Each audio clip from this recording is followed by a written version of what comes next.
I went up to a man and introduced myself to him, and he said, "I know who you are, we all know who you are, and we see no point in you being here." I was never gonna do a really, really great stable career, as my parents, my loving parents like to call it. I was always gonna go and do my own thing, and it was always gonna be this. Actually writing, story crafting and that sort of thing was like, it's a really pivotal moment actually when I realised that, because it meant saying goodbye to the city that I loved. I was going to do a coffee meetup and like see if people will turn up, and I put it on meetup.com and 17 people showed up that day, and then I went upstairs and they were all just chatting. None of them had met before, they were all just chatting like friends, and I just thought, oh my god, my life's just changed. I am a fraud and I shouldn't be here, and I shouldn't be standing up in front of amazing people. I shouldn't be next to all of these people that I love so much, because I'm not enough. And to really nail it, to have 100 people on the guest list, and like people from just brands that just I've only dreamed of working with all these years, was amazing. And the next day I was stood on the train platform at the bank, and success to me, on a very personal level, is living a very happy and fulfilled life.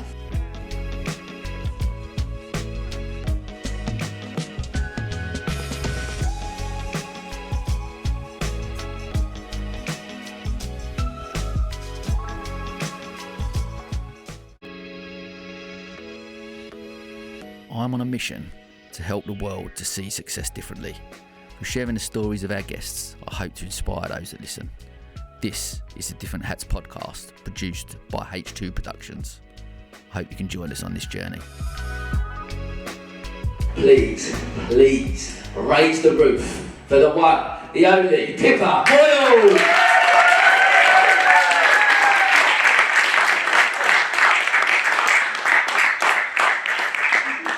Wow, she sounded really cool.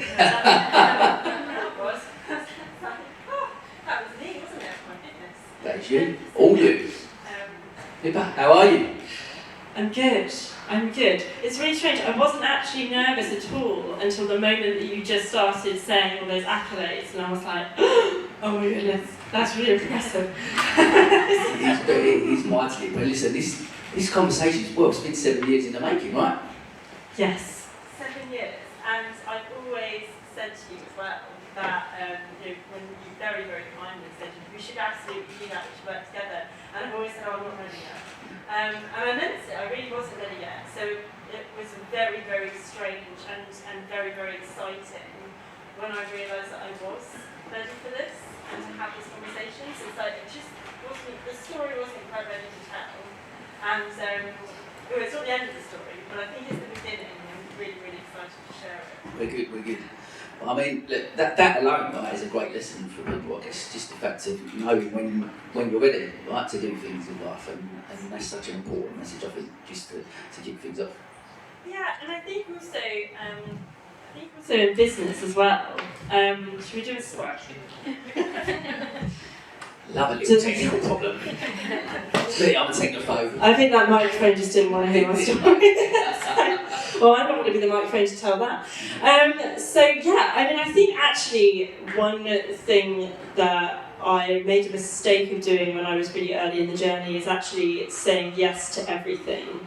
And because you have to, there's an element of you have to, but actually there were a lot of things that I just wasn't ready to do. So, growing as rapidly as we did across the whole of the UK, and also we went to Berlin and LA and San Francisco, I have no regrets, but certainly from a business owner point of view now, I'm like, well, I was not ready for that at that time. So for something like this, I admire you greatly, I love the podcast greatly, and it's a really, really important, it's an important platform. So I feel like the story needs to be strong enough. And I need to be strong enough as well, and to hopefully not cry. So I've not cried in public before. And that's what you do, isn't it? When you reach new levels of fame, you start crying on podcasts. Listen, I'm an emotional person. People know that I'll shed a tear or two most times. So I'm going to try and keep mine in as well. So we'll give it a go. But well, look, I want to take everyone right back to the beginning. Every time I've done a podcast, I always up everyone's story as a start, right? So I want to know, share with us a little bit about Pippa Moyle growing up, something that shaped you, this amazing woman that sits in front of us today. So, Pippa was actually born Philippa Jane Moyle. So we're going to go way back because I am not a fan of being a Philippa Jane, but it kind of does explain a lot about who I am and how I've become Pippa. So I was born in Luton in 1992 on the 4th of May. Be with you. I'm a Star Wars baby, and I was just a really good girl, and I always wanted to be a good girl, and I wanted to make people happy. But there was always an edge of me, a creative edge that just wanted to take myself further. So I would go to Sunday school, I would go to Bible classes, but I would prefer it if our nativity play was actually Harry Potter themed and we all went down the church halls in, capes and I was Hagrid, and it's like that. And doing the Backstreet Boys dances to hymns. That's kind of who I've always been. But I was like, I'm going to be good.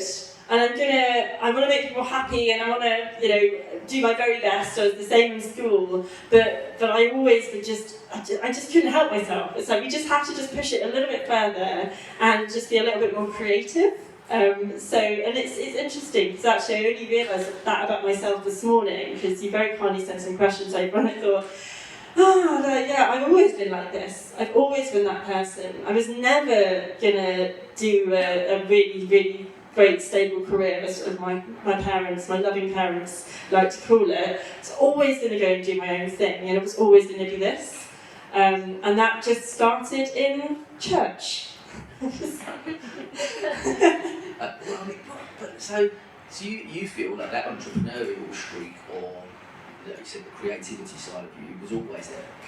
Always, literally always. I mean, my mum was a dancer. Very passionate dancer, and so when I could walk, I was dancing. So, a couple of steps, great ballet class. But then even with that, I would do that. I'm actually not a very good dancer at all, but I have really fond memories of being in these ballet classes, and whilst everybody else was doing what they were told, I would go and sit next to the man on the piano and listen to him play. And actually just decided that I preferred the music to dancing, and music is a huge part of my life, and it's been a huge part of my career as well, which we'll go on to. But yeah, I've just always been that person of I want to do great things, but there's just this thing inside me that's like, let's just go further, let's push further, let's see, not necessarily where the boundaries are in a bad way, but creatively where the boundaries are. Do you think what was it like at school then? Because do you feel that, because I talk a lot on the podcast about the education system, actually stifles creativity a little bit. How was you at school? Massive nerd, huge nerd. I was lucky at school because I had a really good music department. So in terms of the creativity, I was actually really encouraged, and I spent a lot of my time as a musician. I was classically trained to the piano, the flute, and in singing as well. And I was just really lucky that the school that I went to had a really good arts department with drama, and I was able to actually explore. It turns out, as you can probably imagine, I was trained in classical music, but I actually ended up really loving pop music. So it's like we're always bending the rules.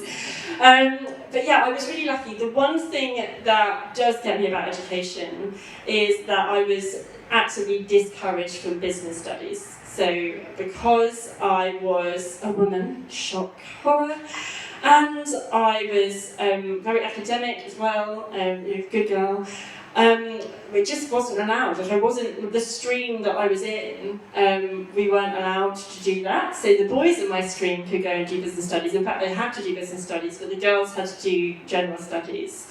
And even though I asked to do entrepreneurial stuff, and I did try to get onto enterprise things, it was just like, yeah, but you're a girl, so you can't really do that. And that wasn't that long ago. I left school in 2010, so it's not that far off. And it still is something that's quite prominent in schools as well today, where there's just a lot of girls are just sort of, yeah, but you'll work it out, but actually the boys need to work out the business stuff so they can look after you, and there's sort of always their side. So I'll be campaigning on that, I think, for the rest of my life, on entrepreneurship in schools. Look, we've got Mo in the audience now. Me and Mo spoke about how far we've come in relation to inclusivity, diversity, and gender equality, and all of those things, and yet actually how far we've still got to go, right? Absolutely, I completely agree. And we really have gone far, and that's very important. But definitely, in terms of business acumen and entrepreneurship, and the idea that actually women can run businesses, and I've been in events over the last year where all across the country where men have actually said in front of a group of people, I would never invest my money into a woman. And the idea that we are still in a society where that's actually okay to say and nobody's called up on them for that is, I think that's quite a strong sign, I think, in how long we've got to come. It's only 2% of female businesses that are funded as well, so many steps. I'm right behind you, Mo. We've got a long way to go, but like you say, hopefully with people like yourself and Mo, look at all the women that we've got here, many business owners themselves, which is, I think that deserves a round of applause. It's something really inspiring. Well, I've been talking to Sussex, which is amazing. So, but what was your parents' thoughts on the entrepreneurial journey that you've gone on? How did they feel about this? Shocked. Which is, my dad was like, I'm going to tell you that it's really risky, but you're not going to listen to me. That's very much with you. And because my dad was an accountant. He's retired now. He was an accountant, and my mum in her later life is a school teacher. So very they like to keep me safe, and that's the truth of it. They love me very, very much, and they like to keep me safe, and they do think that I'm absolutely bonkers. But they know that, but I know that it comes from a place of love, and they also know that I won't do what they tell me. So. and they must, as parents, like I'm a parent myself, as parents, you just want your kids to be happy, right? And seeing them light up and doing something they're passionate about. Above all things, that's all I tell them. I still now, I don't say to them, I'm getting up and going to work today. Like today, I'm like, what are you doing today, Daddy? I'm just hosting an event, doing a podcast. They can tell I light up about everything. That's all I want for them, right? And the same, I'm sure they will. Yes. You know what? I actually feel a bit sorry for my parents because I must be a bit of a nightmare because I'm so passionate about being creative and entrepreneurial and starting new things. I wanted to be a pop star for a very long time, and they would, they don't know that world at all, so they would watch The X Factor to try to help me with that. And then I wanted to be an actor for a little bit, and then I wanted to be in musicals, and I wanted to be a pop star again, and then I wanted to be a journalist, and it's like, they must have just been like, I don't know what you're doing. And now all of a sudden, this is an 8-year long thing, and it will go on forever. And because I finally found with the City Girl Network that I've actually created a platform for me to be creative in multiple different ways. So that's what I really needed. But I do think that they might have been pulled from pillar to post a little bit on my multiple different dreams that I had. And they were sort of like, why don't you get a degree? And work that out afterwards. But I know that they are. I know that the person I am, they're very proud of. So that's what's important. And you did go to uni, right? I did. I went to the University of Sheffield, and I studied journalism. But I also was unconventional there as well because just before that, I actually took what I've kind of called a gap year. But I studied at BIM Brighton, so that's actually what got me down here. So I studied. This is in my pop star days. So studied. You sing this for someone or something? I actually had to sing a song at a Bath community radio station a couple of months ago, and that was a really bizarre moment. So probably not today. We'll hold that one. Still thinking back to that. Oh my gosh, I've lost my train of thought. You was at Sheffield University? Sheffield, yes, of course. So I actually turned 18, finished my A-levels, which, was all fine, that's what I had to do. Came to BIM just for a 1-year course in songwriting in Brighton, and just had the best time of my life. I still, even now, call it the best year of my life, because it was like, I just wrote so many songs. I played with the most amazing musicians. Every night I was going to jam nights, I was singing, it was just so amazing. And also at the same time, I was running a blog called Pippa Says, and that's kind of where I transitioned from being Philippa Jane to Pippa. Right, because I was like, actually that encompasses more about who I actually am. So Pippa Says was all about Discover the Undiscovered, which is a very original headline. It was all about new musicians. So I was writing about Leanne Hove and Tom O'Dell and James Bay, who, the latter I had the privilege of being at BIM with, and really kind of giving a lot of great musicians who were new and didn't have any kind of record backing the opportunity to just learn how to deal with journalists and get reviews, because that's really, really important to have reviews, especially back then, in order for you to even get noticed by a booker. So I kind of had a moment in 2010 when I was at BIM, having the best time ever, being so creative and musical, but also realising that I actually love writing stories more. That's what we got in common. Love a story. I love a story.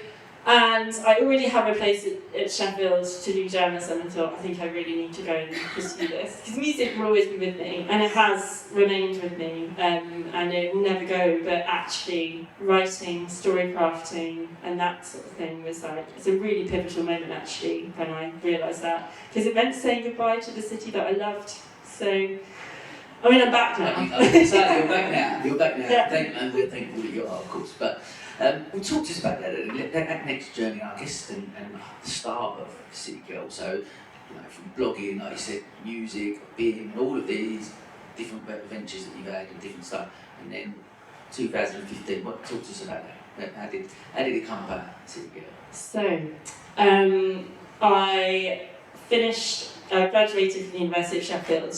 I did do a 6-month stint as a publicist in London for comedians and musicians, which was really cool on paper.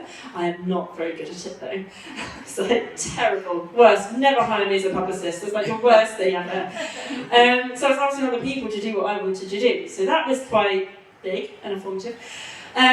So I then realised that I'd just gone to London, which is a city that I just felt like I just had to do that, because that's the way it goes. You go to Sheffield, you go to London. No shade to London, love it. But that wasn't my route. Brighton was always going to be my route. So through the support of the Wild Sussex internship programme, I managed to get an internship for a small business. It's called Think Productive in Brighton. And that was kind of my route in. So I suddenly was there in Brighton, I made it, I'm here, I'm living my life. I fell in love with a boy, and everything's gonna be fine now. It's great, but it wasn't. And all my friends had moved away, and they were moved on with their life, doing some fun thing. I was I am so deeply lonely here, and all of the different bars I used to go to don't really fit with me anymore, because either they've kind of shut down, it sadly does happen, or it was too studenty, and I just felt so deeply lost in the city. So I was wallowing, is the best way to say, one day along the seafront, feeling just what am I doing? And why isn't this working? I don't want it to work. And I just saw this girl in front of me who was tall like me, with a brunette like me, but she was in the sports gear, I was not. So I just looked at her and I thought, I wonder if you feel like I feel. I wonder if there's any way that I could connect to somebody like you in a situation. And I just thought, well, why don't I just create Brighton Girl? And it's so strange. Genuinely, it happened of like, I'll make Brighton Girl. I'd never even thought of it before. It was going to be a magazine, journalism degree, creativity magazine, and it was for about 6 months. But the truth is that that's not how you meet people. If you make a magazine, that's how you make extra work for yourself, not make friends, So I essentially just went, you know what? I'm just going to do a coffee meetup and like see if people will turn up. And I put it on meetup.com. And 17 people showed up that day, which was just like, I still look back to that moment of there's certain snippets of life that kind of flash up in my brain. And I don't know, to give you some visions, this was in what used to be called Verano Lounge, what is now called Taco Bell. And lovely, such a legacy. I was basically, people were coming in, getting their coffees, going upstairs. I was greeting people, and I was like, wow, there's actually quite a lot of people here. This is really exciting. And then I went upstairs, and they were all just chatting. None of them had met before. They were all just chatting like friends, and I just thought, oh my god, my life's just changed. And it did. It was so rapid after that. It was sort of, we then, 2 girls one day came up to me and said, oh, one was moving to Berlin, one was moving to Edinburgh. And they just said, can we take this idea with us? Can you help us to shape Berlin Girl and Edinburgh Girl? And that again was another moment of going, oh, I'll create the City Girl Network. And they all just popped out after that. Just couldn't stop them. God, it's mad. A couple of things there for me. Like, firstly, how it come about him just going, come up with the name Brighton Girl, I'm just going to set that up, that's that, right? And just going to go and set this. But just the thought of, when you set out to set up Brighton Girl, was it just the fact that you, because of how you was feeling and you wanted to create some more connections, was there ever the vision then that you go, this is going to be a City Girl Network like it is? I think that when I really look back, I think I always knew that it was going to turn into something, but I don't think that I ever believed that it would be national or international. So I think that I always had a little dream of Brighton Girl becoming really influential in Brighton. Because I wanted to be here and contribute to the communities and help charities, and I wanted to create a really good force for good. But what I didn't think in that moment was that it would just, go everywhere and change my life in the way that it has. It took me out of the city as well. I live in Haywards Heath now. I know. So, although I will be moving back, which is quite exciting. Exclusive, you heard it here first. I don't know when, but it will. So I think I always did want it to be an entrepreneurial venture. I just didn't know that it would be this big. Again, that's like for anyone listening, people, business owners, people thinking about starting a business, sometimes it's just starting, right? Just starting that idea, you don't know where it's going to potentially go. You don't have to, there's so many times people wait for that perfect moment, right? I've got to wait for this perfect moment. Everything's got to be in place. Oh, that's not quite right, I'll wait and I'll start. But then, a little proof of, just start it. No one could have turned up that day, but you had 17 people turn up that day, right? And that changed it. Yeah, and I also think that being real as well. So the reason why 17 people turned up that day is because I explained exactly what we were doing. So, if you've lived in the city your whole life, or you've just moved here and you're just looking to meet people, then come and do that with us. So I think it's also being kind of clear on what we're trying to achieve that's been really, really important. Because I always think, why did they turn up that day? This is so weird. Because what would have happened if they hadn't found our meetup? But yeah, I think there's sort of two sides, which is I really do strongly believe that if you really believe in a business, then you should do it and let it roll out and let it happen.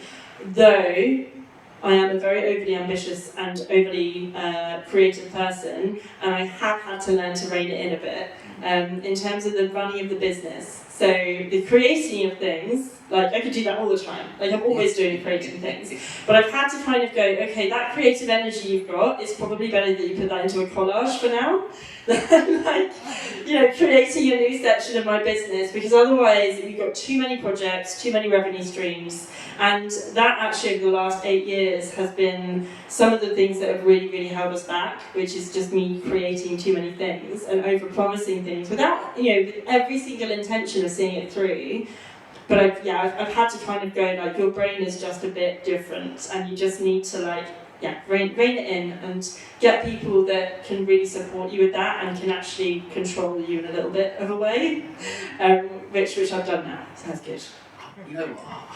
I really resonate with that. Listen, it's called different hats for me, not only because I wear baseball caps, but do so many things you do. You've got a creative brain, you just get up and I've got this idea. I'll probably start a business with that then. I'll start a business, and all of a sudden I'm doing a lot of things. I've learned myself as well, where you sort of go, actually I'm doing so many things, and some not actually that great CEO. What can I strip back? What can I focus on? What do I love? What lights me up? What I'm really passionate about? How can I focus on that? And I guess that's what I take from a bit of that learning that you sort of said over that period. Absolutely, and unfortunately I've had to just crash and burn a little bit to learn it. So if anybody, I think a lot of people probably do relate in this room of you want to write a book, you want to do a poetry series, and you should do the things that you want to do, absolutely. Just check in with yourself and just check that it's not again, is it an outlet that you can sort of get out of your hair, or is this something that's going to really, really help to grow yourself and your business, and also is there longevity within it as well. So it's a big flaw actually, but it's also something that I quite like about myself in another way. Because you need it, don't you? As an entrepreneur, as a business, we need that creativity. You can't stifle that. You don't want to. But I think, like you say, it's just checking in with yourself sometimes. Maybe we can't do everything right now, but we will write that book. We will do that eventually at some point. Yeah, and the other thing is having to relinquish control of things too, because that's something that I have really struggled with, really, really, really struggled with, and I've upset a lot of people on the way by just not trusting enough and not letting people deal with, handle the community, and definitely better at that now. I recently had my head of UK communities came in, so she essentially runs the communities of the City Go Network, and she's better than I am at it because she's got a whole history of volunteer management and community management, and there's actually a lot of things now where she'll just give me the top line, so you don't need to know about any more of that, and that's meant that I can move on to other things, and I've learned that I am the person where I create things and I put things in place. I am details orientated, but I'm not always the best person to actually run the project. Usually someone better than me, because my brain wants to go and do something else next. So that's the most unemployable person, imagine. But I'm a visionary entrepreneur, and that is sort of what I've had to. It sounds a bit cringe, but that's also who I am. Yeah, and I think, for me, that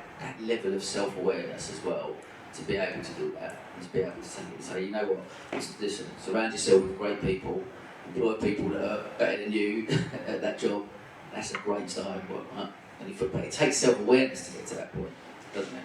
Yeah, it does, and a lot of inward thinking and accepting your flaws, I suppose, and having quite difficult conversations, but also surrounding yourself by people that really love you as well is really important, because it's sort of Pippa, you're doing that thing again where you're over-promising and overthinking things, and you just need to take that off you, and you need to go and work on the other idea you've got.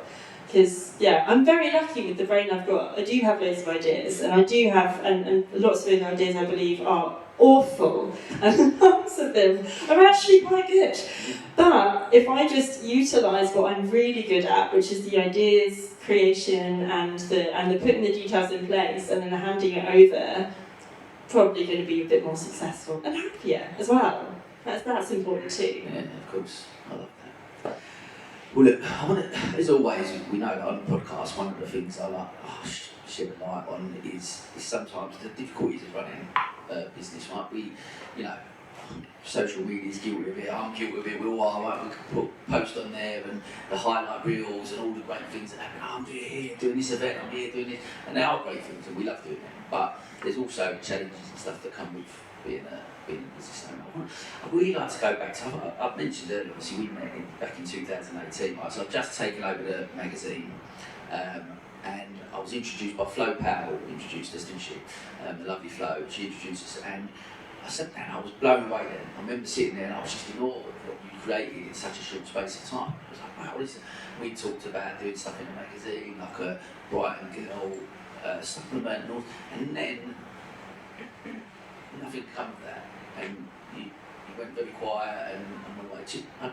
Just if you can share a little bit about where your mindset was at that time, what happened around then, and from a confidence point of view, and where you was really, and share that.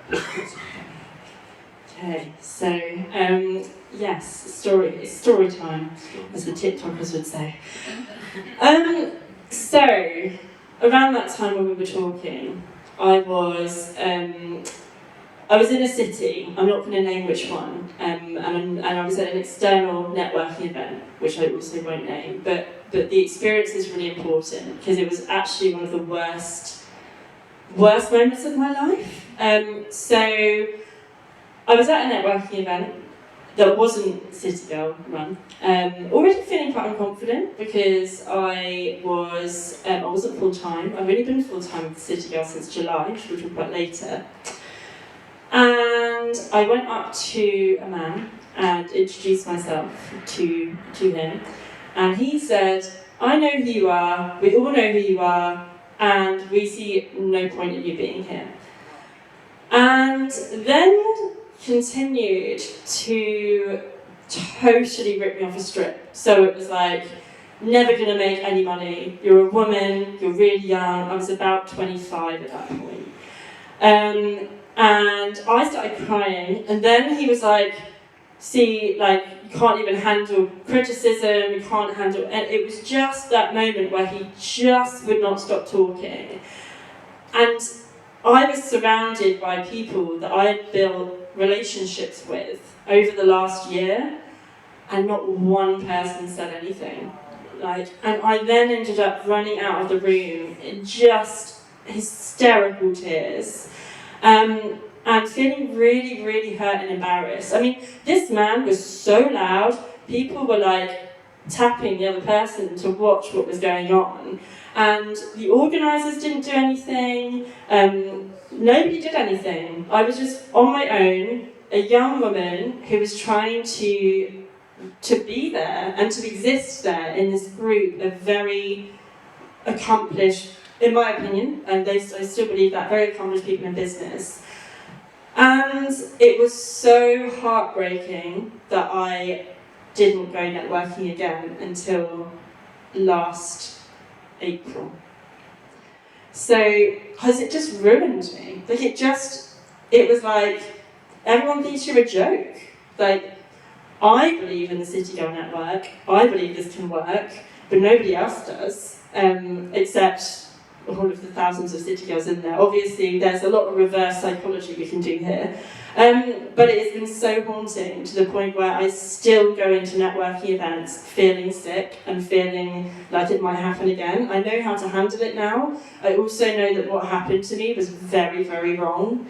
And like the idea of that happening to anybody else is really, really haunting. Because it set my business back, it set me back by years. Because then the pandemic happened after that as well. So, I should say, caveat it a little bit with if the pandemic didn't happen, perhaps I would have been sooner. But I just hated myself. I hated the fact that I had I'd gone into the room, made myself vulnerable, and then was completely crumbled by somebody. And that all of these people hated me too. And I just kind of cowered away and decided that I would just focus on what I love, which is the City Girl Network, and just not go back out there and do that again. Which again, I appreciate it's definitely not the best thing to do. However, I just couldn't face it. And I was very, very lucky that when I did go to the event, the next external event in 2023, I had a friend called Lindsay Clay, who's just up there, who held my hand. She had no idea either, no idea what had happened, I should say that. But I was very fortunate in that situation that, I was like, oh, actually, I am okay, and not all businesses are like that, and all networks are actually nice. But that's where I went.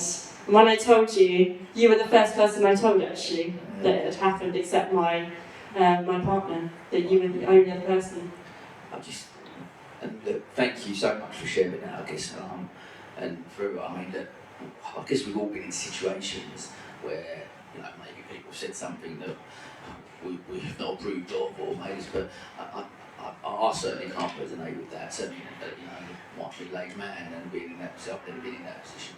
I'm trying to get my head around what possessed someone to do something like that. I just, I can't comprehend. What I really want to, I guess, try and tap into is how did you bounce back from that? Where does that resilience come from? That fall? Did it? Because you obviously did go away. Like I said, we lost touch for a few years and reached out a few times, and you did just almost disappear for a bit and go into a shell.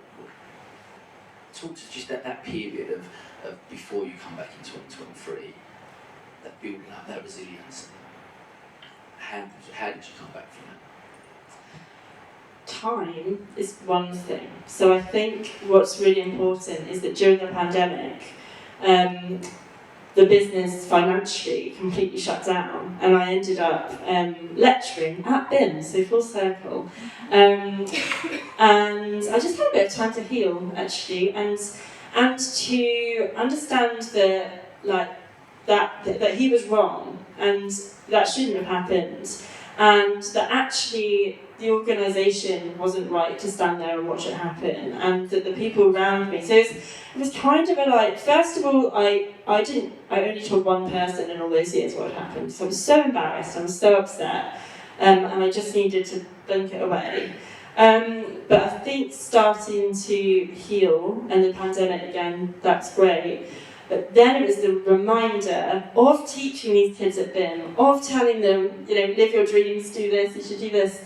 And I was a good lecturer, which was really fun. But that wasn't what I wanted to do. And the reality is that if I really want to build the City Girl network and make this a thing, I'm going to need to get back out there and become and show the Pippa that the City Girls know to the wider community. Because in my events that I'd run, nobody would even notice that there was something really, really wrong with my self-belief, because when I'm in a City Girl situation, I'm me, totally. It's just the external. It's almost like a little bubble that I wrapped around it. So I think it was the understanding that I've just got to get through this in order to kind of make this dream come true and to make this happen. I've just got to get through it. And I still remember, I remember you then reaching back out to me. We then went and sat at a coffee at Soho House. I remember you telling me obviously that story, and as I'm sure many people in the room were quite shocked, right? But the passion in your eyes, and you talking about City Girl, and you're like, but I'm back.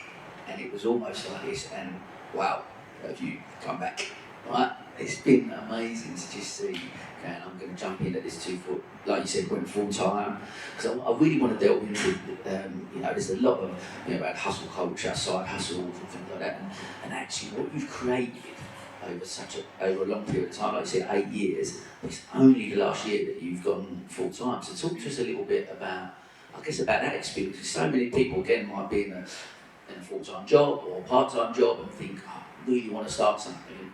And again, you're living proof that you can still do that. So talk to us a little bit about that experience, like the side hustle side of it.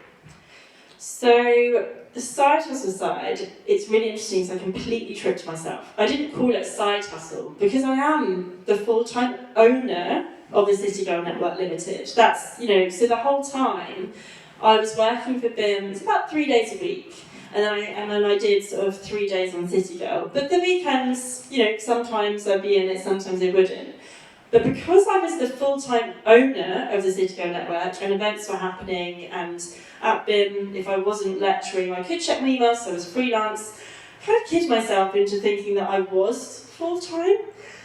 And then started to realise that a lot of the opportunities that, especially revenue-making opportunities, I just couldn't do it when I'm lecturing. It's literally not possible at all. So this student, if she listens, is gonna find this out. But quite close to the end of me working at BIM last year, a student who's desperately wanting to be a singer, and she'll be amazing, by the way. If you're hearing. She just said, "Why are you spending so much time telling me how to live my dreams, but you're not actually living yours?" And that is cliche that hit me quite hard. I was like, oh my God, you're completely right. And I just went home and thought, there's been a lot of reasons why I haven't been able to go full time. It's my situation, finances, but I managed to get a bit of a loan to be able to actually just do it. And I think, confidence-wise, I was ready for it. I was quite close to closing my first brand deal, so that helped as well with the sort of, I think we're going to be okay here. It got to the end of July, which was a natural end for the school year. I took the semester off to see how it would go, so semester ends in February, but I kind of knew by day one that I wasn't going back. Because I did like the job, but it was just like, but I just love this.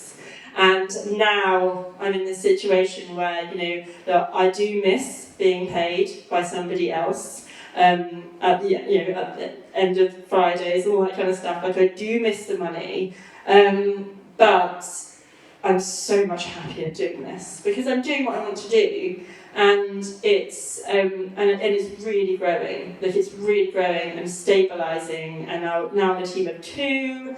And I can see how it's going to grow, whereas I think for a long time I was just very stagnant and everything was fine, but actually now everything's great, and that's the difference. So yeah, just fooled myself. I love that, and again, listening to that story and getting to that point where you go, I believe in this so much. We all need a purpose, right? Whatever, and you mentioned about money there, that the whole thing of the podcast is success, how do we measure that, and we'll come on to that your definition of that in a little while, but not to be measured by our financial status. And of course I'm not saying that all of us need money to survive, we need to, Maslow's hierarchy of needs and all that, but if we do something we love, we've got a purpose, money will be an outcome of that eventually, right? Yeah, and I make no secret of the fact that I want to be and I will be a millionaire. Because we have to have these goals. We have to be able to say that strongly. I'm. You watch Only Fools and Horses like me? No, I haven't. But no, I'm sure I'm going to have to. Of course I want to make money. Of course I want to be successful. However, I would say I'm not driven by that. I am driven by purpose, which is really, really important. Because Christ, I would probably be quite wealthy if I wasn't doing this right now. That's the reality of it, isn't it? But I guess how many business owners sitting in here can relate to that, where you go, God, you know what? When you have had a tough time, when you have going through them tough periods, and you wake up and go, I'm robbing Peter to pay Paul, I'm waiting for that invoice to come in so I can pay that. Am I going to pay myself this month? Maybe, I don't know. But we just still pick ourselves up, and you still go, because there's the belief in that. Because what is the alternative? Like you just mentioned, one thing, probably unemployable, which is half the problem. Completely. I wouldn't hire me, at all. Absolutely not. Same as me. So you go, where does it go? But it is just the fact that there's that.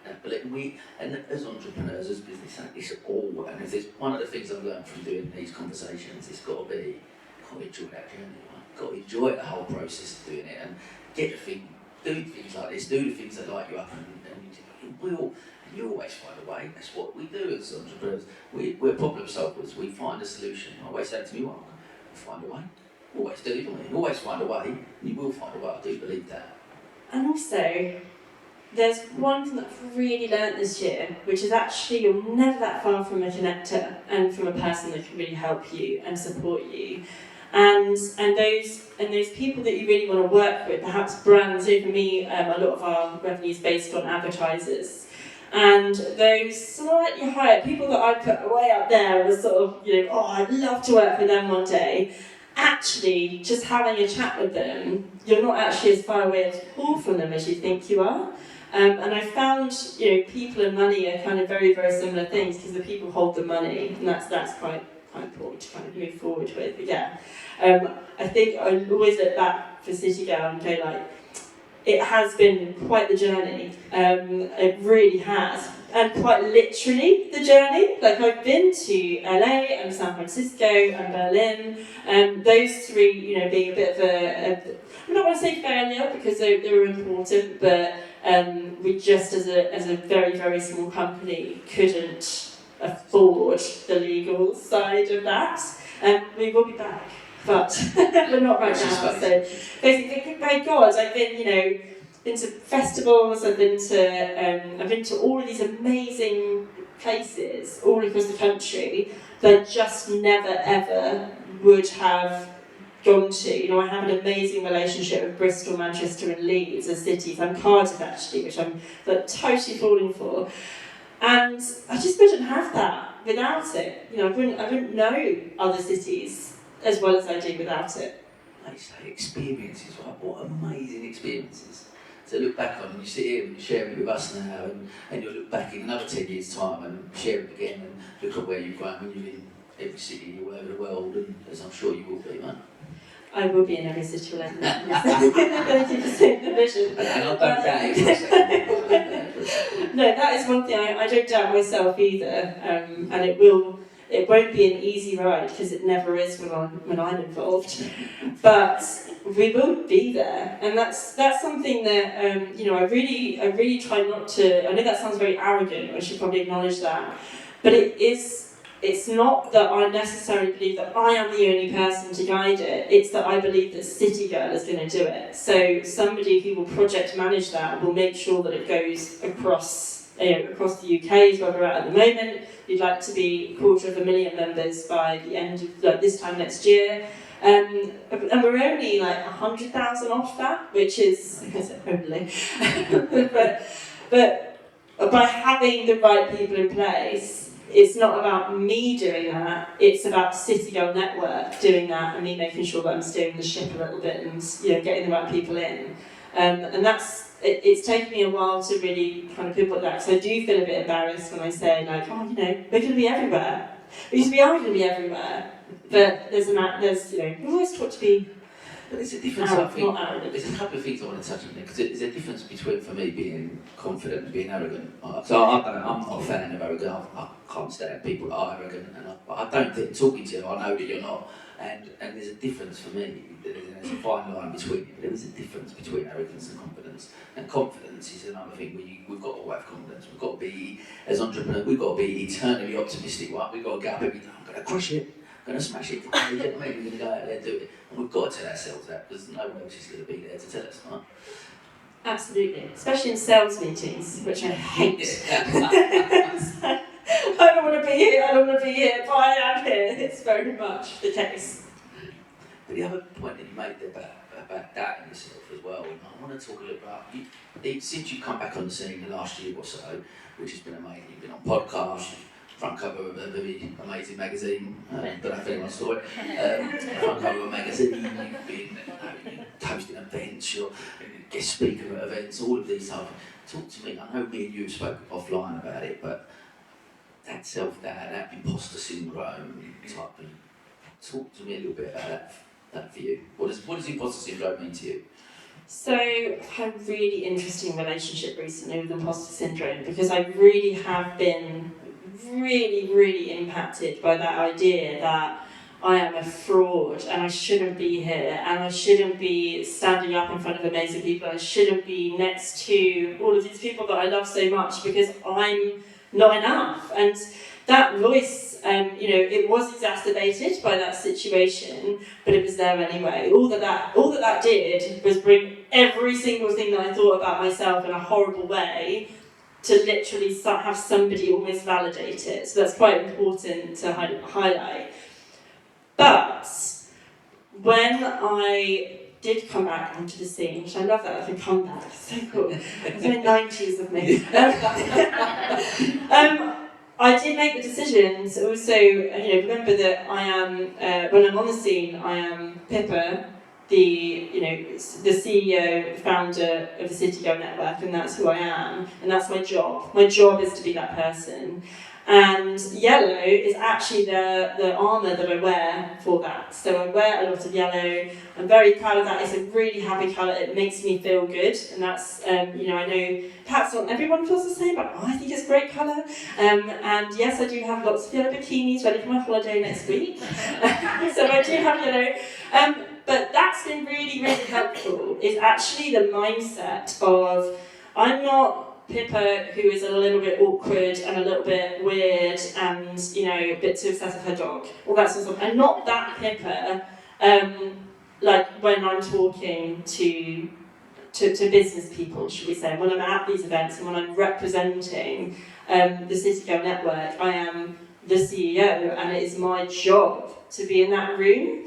And that's something that's really helped me to switch, just switch a little bit of how I deal with that. And I just had a really interesting moment, it was on the 1st of May, so it's really recently, where I'd just done our first big London event for the City Girl Creators, which is, we'll speak about that shortly, but essentially that's kind of our new creative arm of the City Girl Network. And I had fantastic, amazing events in this beautiful space in London. And as I think, so many of you would agree, London's quite an important part of the UK. It's the capital city. So there was something, we're not a London-centric company at all. We are very, all over the place. But to do that there and to really nail it and to have 100 people on the guest list and people from just brands that I'd only dreamed of working with all these years, was amazing. And the next day I was stood on the train platform at Bank and just went, oh, I'm not an imposter anymore. That's it. It's just gone. And I don't really know what happened. I think I just went oh right, that's done now. And I think some of that is, I'm the CEO, I'm not Pippa, they're different, and I like to protect that as well, because I think it's also very important that I don't become completely the CEO of the City Girl Network. She is annoying sometimes. It's the optimism. But, because I love my pub walks, and that's me. But yeah, that's been really helpful, and just remembering, I kind of had to get over myself a little bit. Right, so that's the other thing of with imposter syndrome. There's sometimes no one's thinking about you as much as you're thinking about you. So you kind of have to just get on with it a little bit. It's very British as well. Yeah, I remember you talking about it and saying you said to me about it, and I said, I suffer with that. And you was really shocked by that, right? Yeah, massively. But I think, who doesn't resonate with that? Right? Who doesn't feel that a little bit where you just go, I shouldn't really be here. Who am I kidding? Like easy for Dagenham. I'm just saying like Danny Dyer, no one. Do you know what I mean? But it is that, but then you surround yourself with amazing people and this community of people that we're surrounded by who lift us up and support us and give us that confidence and actually go, you know what, we're doing all right. Yeah, and you know what? Social media does have a lot of great things, but particularly with imposter syndrome, a lot of it's actually brought on by comparison culture, and having such a kind of cool on paper career in the creative industries, that really did not help how I was feeling. So I was I am just an ordinary girl from Milton Keynes / Luton, which is a shade, but it's not quite as cool as lots of the other people who are loud and proud and everything in the creative sector. So the stories that we hear of people in the creative sector have had, either really alternative lifestyles beforehand or a really difficult time, and it's there's like you almost don't deserve to be there because your story isn't as cool and it's not, and no one's going to do a biopic on that, like as they might do, which I know now is totally bonkers, and so, like, having met so many amazing creative people, it's so not the case. But that was quite an interesting thing, because social media does really exacerbate other people's stories. I agree, and I think the other thing is, well, you've got that point where I've spoke to many Olympic champions, multi-millionaires, people that come on the podcast. We're all winning. That's what I've come to learn. Everyone's winning. We'll go every day and we give it a go, right? And you go, I settle down at night and you go, if I've done the best I can today, that's all right. You know what I mean? And that's all for everyone. I think that's all you do. But look, I want to, as we're coming towards the end, as always, I want to, your incredible journey that you've shared with us, and where you've been, where you are right now, where you're going. Share with us, what does success mean to you? Define it for me. I hate that question. It's my favourite question I ask. Oh no, but you know what? I've just been like, what does it mean? What does it mean? Success to me, on a very personal level, is living a very happy and fulfilled life, and one part of that is not having to worry about money. Where, and I'm not saying necessarily that needs to be some kind of a lavish, massive mansion, but certainly just in a sense of like, oh, I'd like to go there, to that place, and that's not a problem. Working wherever I'd like to, which I've already done, so that's cool. But yeah, the success is actually just happiness, contentment, and feeling fulfilled in what I'm doing. But also on the other side, success within my business is that people who work within my business have the same thing. So that's, as we will be growing our staff, and even with the first person I've got, which we're really trying to navigate it together, because being a line manager was really strange, and employer is really strange. But actually, a lot of my values on when it comes to lunch breaks. Being more flexible, if your energy's not there, then take a bit longer, and make sure that you're project focused rather than time focused, all those sorts of things, and make sure that you're not working, make sure that you're working around your life rather than life trying to run your work. That's the experience that I want my team to have, is contentment and fulfillment and happiness in wherever they are. So yeah, that's really, really important, because otherwise, what are we doing? I love it. What a brilliant definition. I love that. Thank you. What's next? See you go. Oh, wow. What's next? Any day now, we're actually going to be dropping our... It's very YouTube, I'm going to say that, sorry. Too much YouTube in my brain. We're going to be launching our digital discounts app, which city girls from all over the country can download and use. And it's $4.99 a month, and we have got some of the absolute coolest brands on board. I'm still kind of like I wish I could tell you, but right now I can't. I'm like, oh my gosh. Until we launch it, I can't say. However, we've got some massive national brands. We've got some insane deals with bars all across the UK as well. Where it's 25% off food and drinks for one of the biggest and most awesome bar brand in the whole country. So that's been my life for quite a while, and it will be launched over the next couple of days. We're just going to quite literally drop it and be like, there you go, and see kind of how it grows. And that will grow the City Girl network. I've been very, very lucky. I say lucky, I've worked very, very hard, but the moment that we kind of started to share with brands that we were launching this deals and discounts app, they've really just gone yeah, absolutely, how can we help? I haven't actually had many no's, which is quite overwhelming when I planned to have quite a lot of no's. So I'm currently going through the whole upload and creation of deals. But anyway, that's a massive thing that's coming, and it's going to save people a lot of money, which is also really, really important. Same for me as well. I've been using the app. The other thing is we do have the City Girl Creatives, which is, we launched it this year, alongside MPB, which is a local writing company, which is now all over the place, so well worth talking to them.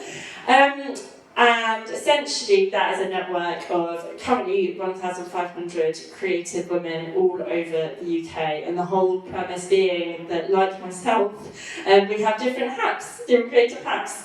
And yeah, I know, there you go, creative. So we are going to be launching our a full events programme in September, and working with some really important change makers in the creative sector for the UK. So that's quite a big project that we've been working on for a long time. But yeah, that's coming in September. So those are the two big things. We will be rolling out to more cities this year as well, and hopefully getting some more team members involved and just growing. We're growing. That's what's happening. Okay, well, look, like I said in your introduction, right, when we first met, you inspired me again, and like I say, listening to your story and seeing you grow and seeing what you're achieving is so inspiring. So I'm so grateful for you coming and sharing with us all today. I'm sure can we. You didn't ask me about my deathbed thing. I know. It wasn't going to do, but you know what? We're going to chuck it in there. Now you just said that. You've been thinking about that one, haven't you? Oh, we do our conversation cards at our top table events, right? And many people have been here. Simon's been along to a few. Steve and people have and come along. And one of my favourite questions I've asked us quite a lot on the podcast actually, and we will chuck in there. So thank you for bringing that back up. So, Pippa, if you're on your deathbed and you could leave one lesson, what would that be? Your dreams are only your dreams, and they're not the same dreams as everybody else. So if you're sat there thinking, oh yeah, but everybody wants that dream, they don't. Just you. You're the only person. That vision that you have and that dream that you have, it's only your dream, nobody else's. And I think life is about following that and accepting that it will evolve and it will change, but it's yours, and there's nothing that should stop you from living it. Wow, what a way to finish. Please raise the roof. Pippa Moyle.